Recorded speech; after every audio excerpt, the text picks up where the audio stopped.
ভরসার প্রতীক ওপেনার নাইম শেখ ধারাবাহিক পারফর্ম করে বিপিএল এর টপ 3-তে করে নিয়েছেন অবস্থান।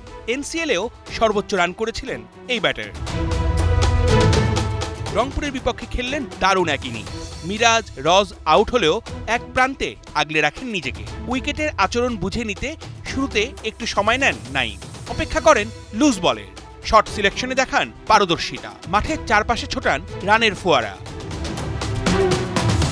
24 বলে 29 রান করা নাইম 33 বলেই করেন 50 পার। ইফতেখারের ওভারে মারেন 3টা 6। ওর সামনে হাত ঘুরিয়ে পাত্তা পায়নি রংপুরের কোনো বোলার।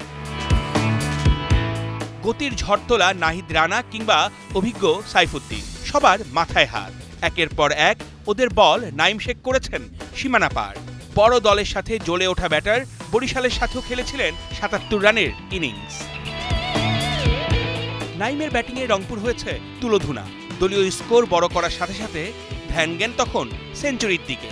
ওকে রুখে দেওয়ার পরিকল্পনা কাজে আসেনি সোহানের দলে।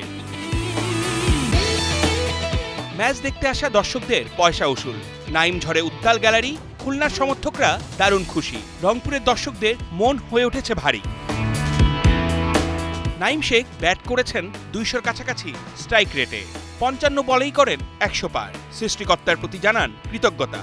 নাইমের ব্যাটিং দেখে উচ্ছ্বসিত সতীর্থরা। একটু বেশি খুশি অধিনায়ক মেহেদী হাসান মিরাজ।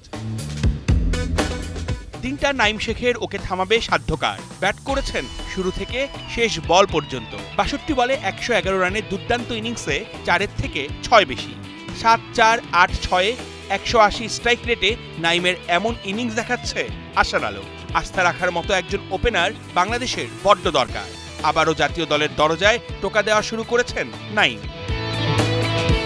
অর্ণব বাপি, 71।